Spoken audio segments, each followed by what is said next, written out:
pour my life into you and discover whether I can give you life. Blood pressure and temperature of the film machine rise. Perhaps I will feel your trembling and the sprouting of pulse in your rigid body. Perhaps I shall experience the intoxication with which you hurl yourself into your vast element, bearing me, the man who made you.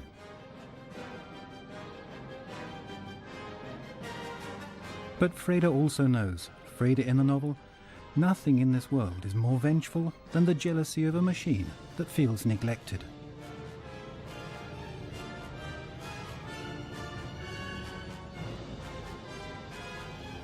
In the film, the machine is called the M machine.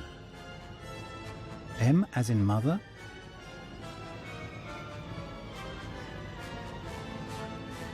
M as in Moloch. The Moloch theme, a threatening musical gesture.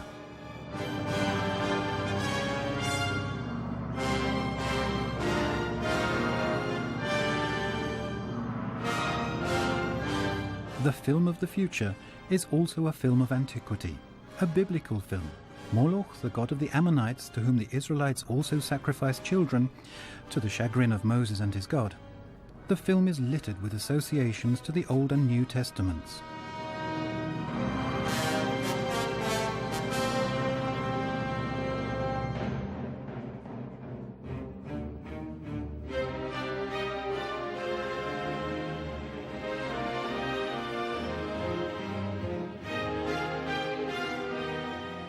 In the music, the Moloch theme switches to the theme of the workers' city. Platoons of workers in rows of 6 march into the mouth of Moloch, which transforms back into the machine.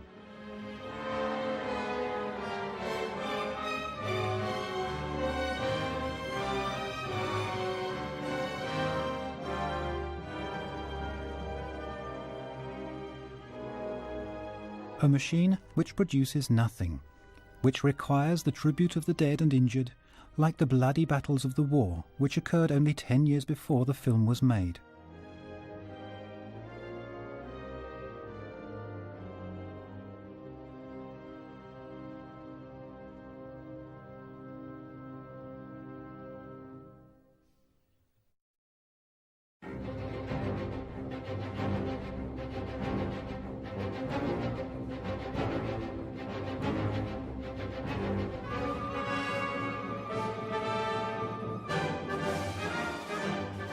Freda runs again.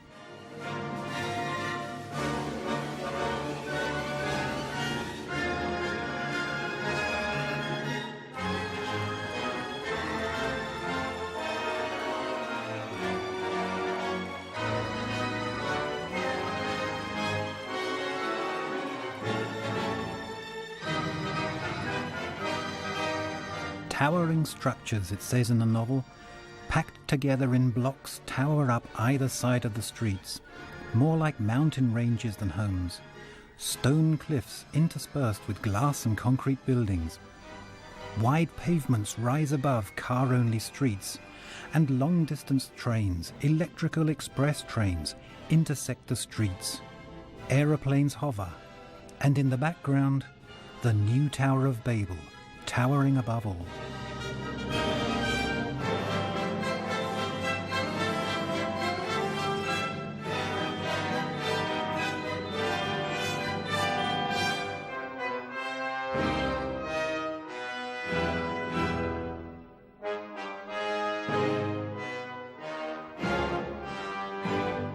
In the music, the Fredesen theme portrays him as a self-confident autocrat.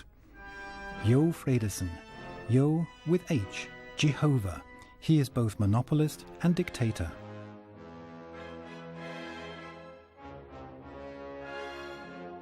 In Thomas Pynchon's novel, Gravity's Rainbow, Franz Pöckler, a kind of Werner von Braun, remembers the film, which he saw as a student in Berlin. Great movie. Exactly the world Pöckler and evidently quite a few others were dreaming about. A corporate city-state, in which technology was the source of power, and in which engineers worked closely with administrators, and ultimate power lay with a single leader at the top.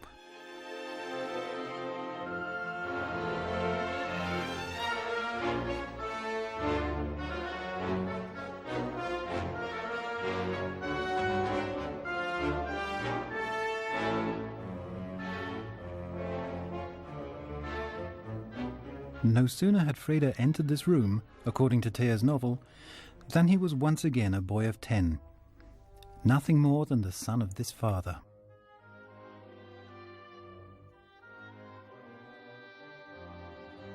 The music, the Moloch theme, tells us what Freda is speaking about.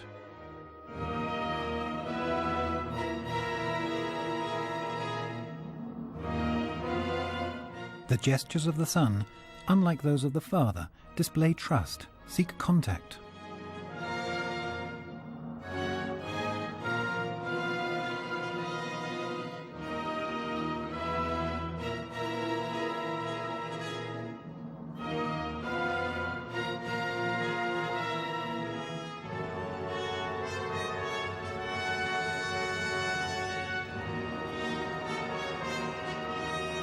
Fredesen looks past him.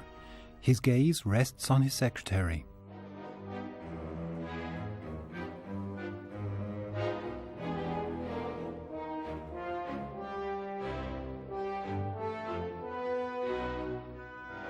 Fredesen's glances are orders, as are his words, his gestures.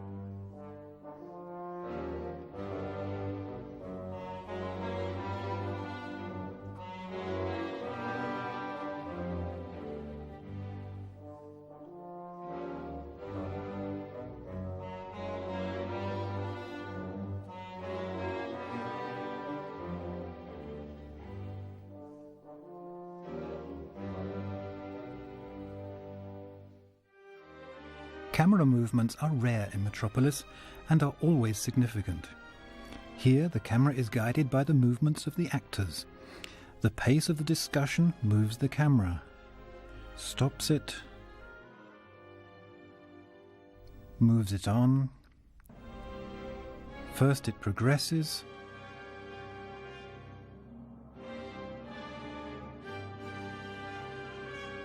then it pans with father and son.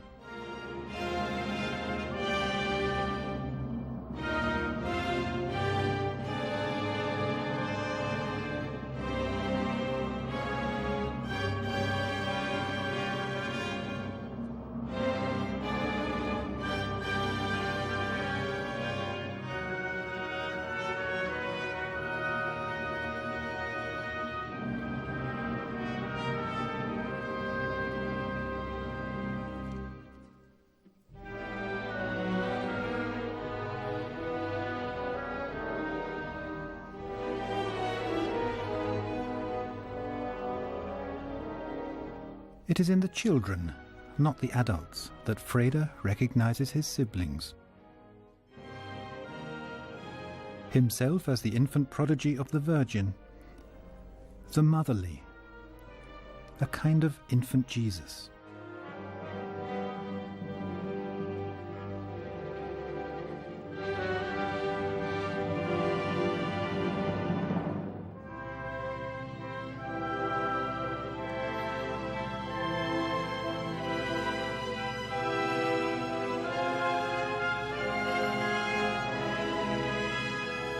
Fredesen is not only ruler, but also builder of Metropolis.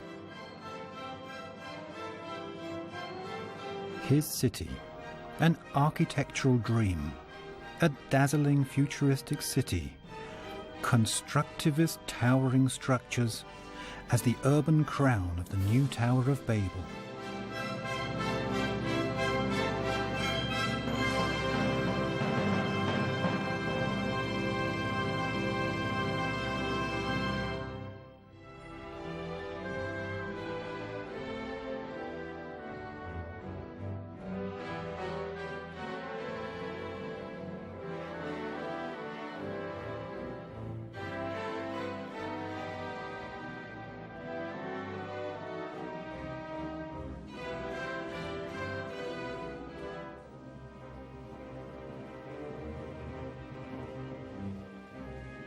First from the strings, then the horns.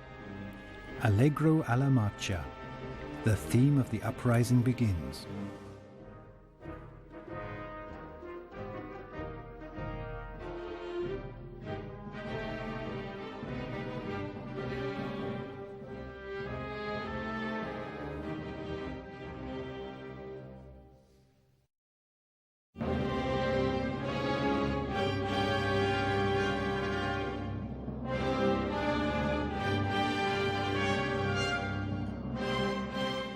A video telephone on the wall behind. Fredersen's office is the control, communication and command center. His power is based on information.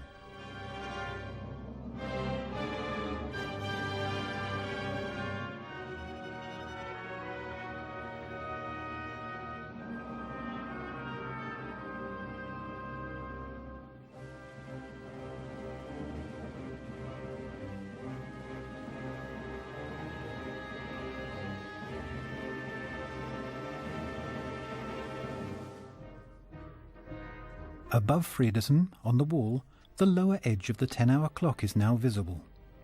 Fredersen's power lies in his ability to control the time of his subordinates.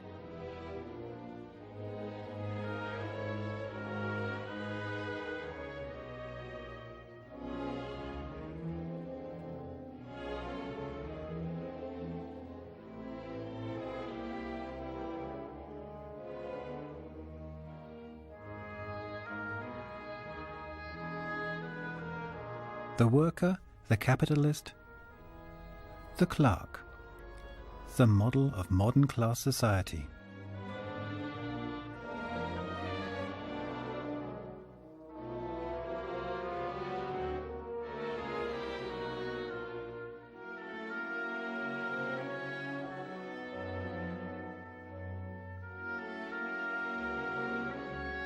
The position of the seemingly privileged employee is, in fact, the most precarious.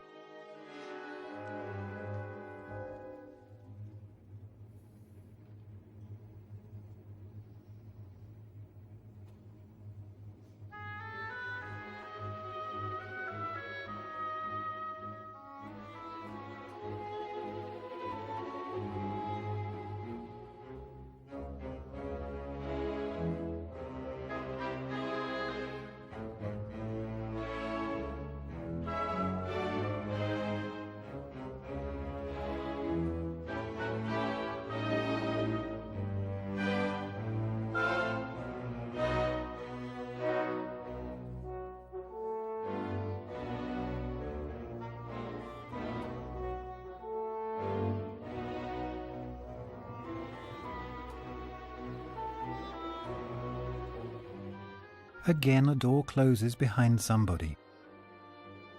This person's disappearance motivating Freda to dedicate himself to this person.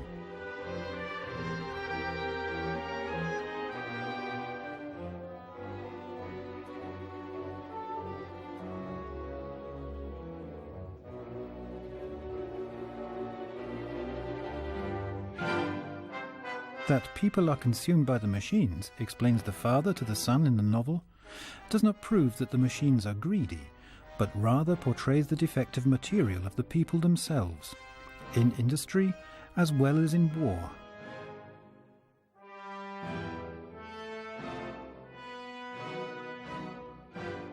Again, Freda runs. For the father, the door closes behind him.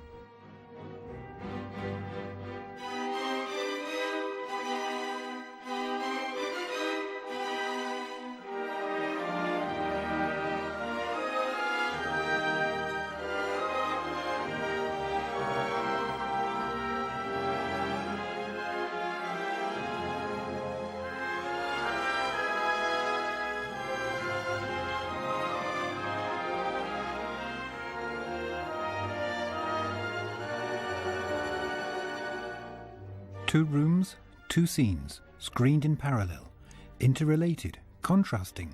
The characters, too, one commenting on the other. Here the staircase. There Fredersen's office. This becomes one of the film's narrative techniques.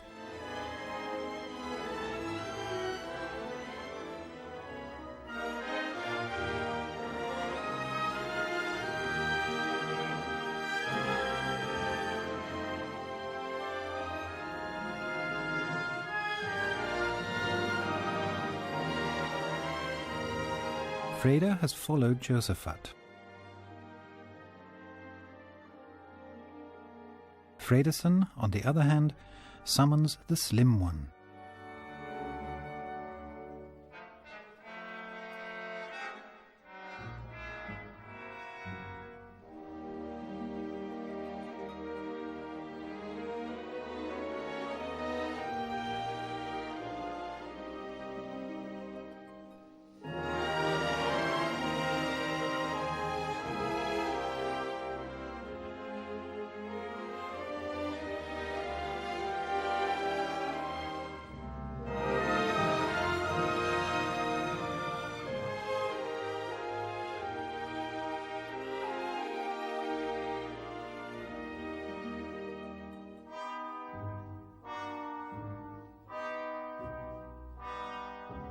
Fredersen in right profile.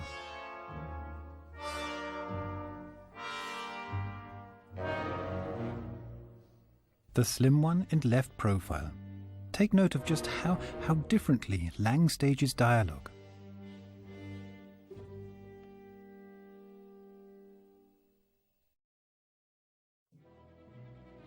Freda again heading downstairs, into the depths.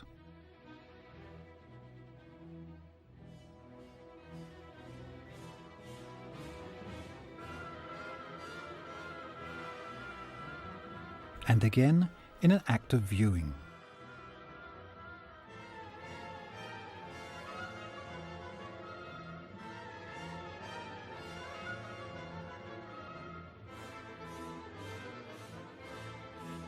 Once again he is confronted with the spectacle of a machine. In the novel it is called the Paternoster machine, so let's keep it so. It keeps the elevator system in the new Tower of Babel moving. In the film it has no obvious function. It is purely metaphorical,